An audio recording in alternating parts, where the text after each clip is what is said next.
Olá pessoal, sejam bem-vindos a mais um vídeo aqui no Super Acadêmico, e hoje a gente vai tratar um pouco de literatura brasileira, fazendo uma breve resenha, alguns comentários do livro Iracema de José de Alencar, que eu terminei recentemente de ler e ajuda muito aos leitores, né? Principalmente os leitores obrigatórios, que são os estudantes dessas leituras da literatura brasileira. Antes de começar, não esqueça de se inscrever no canal, né, dar like no vídeo, comentar, partilhar. Dá uma olhada também aí na descrição do vídeo para ver o que tem de importante no canal e em outras redes sociais, meus livros também, minhas músicas também. Bom, vamos lá. Eu vou resumir um pouco a história a partir dos cânones aqui. Iracema narra a história de um amor improvável entre uma índia e um colonizador português, no início do processo de colonização efetiva da costa brasileira no século XVII, né, nos anos 1600. Desse amor nasceria o primeiro mestiço, símbolo de uma nova raça que seria o povo brasileiro. Iracema é uma índia da nação Tabajara. Tem ainda aqui Iracema é um romance brasileiro, publicado em 1865 e escrito por José de Alencar, fazendo parte da trilogia indianista do autor. Os outros dois romances pertencentes à trilogia são o Guarani e o Birajara. Bom, primeiro o autor, né? José de Alencar, ele era lagoano, se eu não me engano, e ele viveu muito tempo no Rio de Janeiro também, e ele é considerado, né, ele é visto como um dos principais representantes do romantismo brasileiro. Então, genericamente, o movimento romântico, o movimento romantista, pode ser caracterizado como aquele movimento literário em que as expressões subjetivas, né, as expressões mais dos desejos individuais dos autores transparecem de maneira a idealizar. Essa idealização tanto faz parte da idealização dos personagens quanto da própria história, certo? Então, nesse livro, por exemplo, o que é idealizado aqui? Você tem a idealização da mulher, no caso, a indígena, ela é idealizada como sendo uma criatura perfeita, intocada, em total harmonia com a natureza, sem defeitos praticamente. E o herói, né, o Martim, ele também é idealizado como sendo um cara colonizador, super honrado, né, super dedicado, né? E aí tem toda aquela construção em que o colonizador chega e acidentalmente é flechado por ela, e ela tenta resgatar ele com culpa, e aí se apaixona por ele, e aí dessa paixão leva ela a meio que deixar o povo dela e viver com o outro povo, os Pitiguara, que tinham aliança com o Martim, e aí tem uma guerra entre esses dois povos. O povo que é aliado ao Martim meio que vence, né? Já que, como falou o resumo aqui, faz parte do processo de colonização, e a colonização portuguesa foi muito feita com essas alianças e criação e incentivo às rivalidades entre as nações, as tribos diferentes.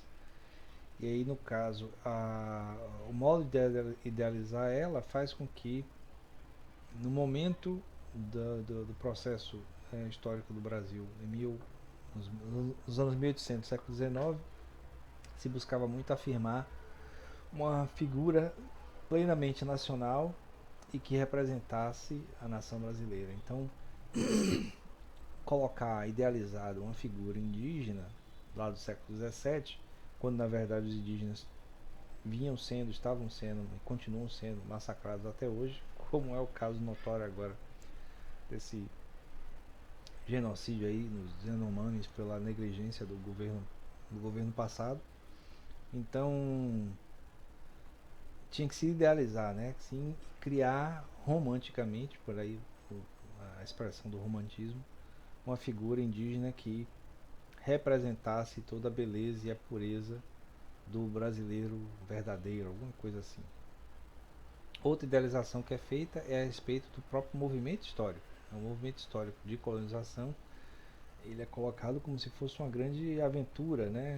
Batalhas honradas entre tribos, entre os colonos, né? O colono como sendo uma figura presente ali para trazer uma certa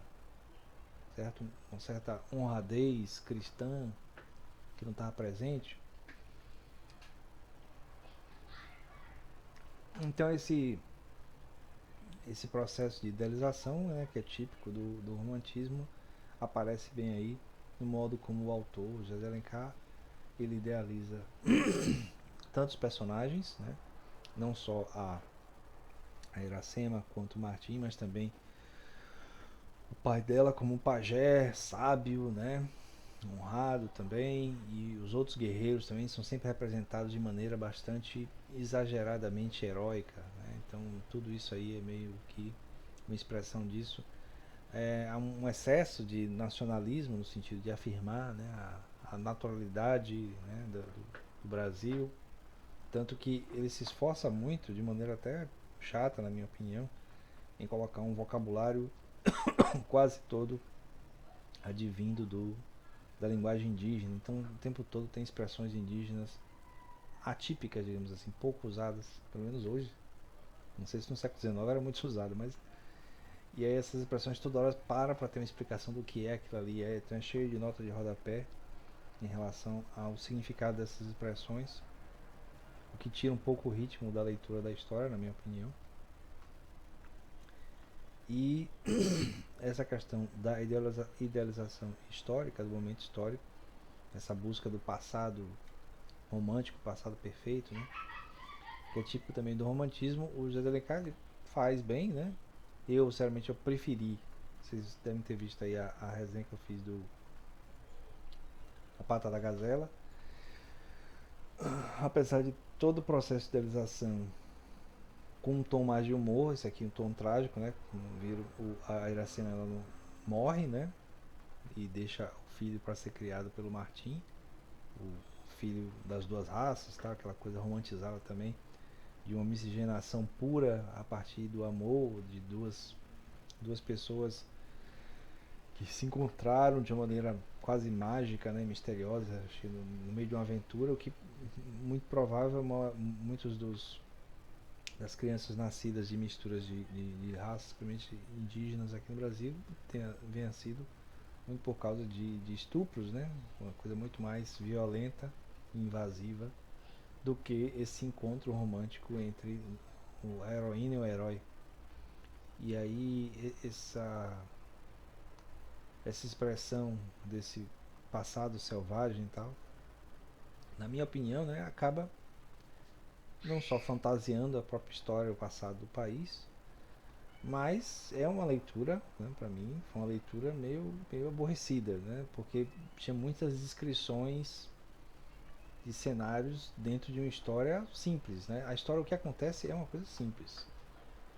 Iracema está lá, né, na região dela, Martim aparece, ela, sei lá, se assusta, não sei, dá uma flechada nele, acidental, ou de propósito, quem sabe. Imediatamente se arrepende porque vê né, a pureza do rapaz e leva ele para ser tratado pelo pajé, que é o pai dela. E aí descobrem que ele faz parte, tem aliança com a tribo vizinha que é rival, que é inimiga. E aí ele tem que sair da tribo dela, porque senão vão matar ele. E aí o pessoal da outra tribo vem resgatar ele. E aí ela já estava envolvida com ele. Na cabeça dela já estava casada com ele por causa de alguma coisa que eles fizeram, que é muito sutil, né? Não tem nada expresso, explícito do que teria acontecido, mas ela se vê como esposa dele. E ela foge com ele por causa disso, né? Se dedica a ele, indo para a tribo que é inimiga. Aí acabam tendo um filho, mas aí ele vai para a guerra. Ela vai definhando, né? Aparentemente pela ausência dele, ou pelo excesso de cuidado com a criança, não sei. E quando ele volta, só volta para ver ela entregar o bebê para ele e morrer. Né? Tem aquela coisa bem trágica mesmo, também típica do romantismo do século XIX. Bom, é isso, né? Então, esse seria o resumo, é a minha resenha, né? Sobre se você está estudando, né, o romantismo, ou precisa conhecer um pouco da história, é mais ou menos isso, né? Os aspectos do romantismo presentes na história e a própria história. Né? Tem um papel muito relevante na história da literatura brasileira porque é um momento de afirmação nacionalista. Né? O Brasil tinha ficado independente no início do século XIX, então a literatura meio que buscava nessa expressão idealizada do passado indígena uma espécie de afirmação nacionalista, o que seria um paralelo ao romantismo europeu na busca da romantização dos movimentos de cavaleiros, das cruzadas, tal. Como no Brasil não tinha cavaleiro, não tinha cruzada, tinha o indígena. Então é uma maneira também de valorizar o passado como uma forma de afirmar um, um presente idealizado, né? Formular uma coisa que represente simbolicamente aquilo que de fato na realidade não existe mais, ou existe uma maneira diferente, ou se quer negar. Então tem muito disso. Então eu vou ficando por aqui, né? Eu espero que vocês tenham curtido. Deem sugestões, né, de outros comentários que eu possa fazer, claro, de livros que eu eventualmente possa ler, eu já ter lido.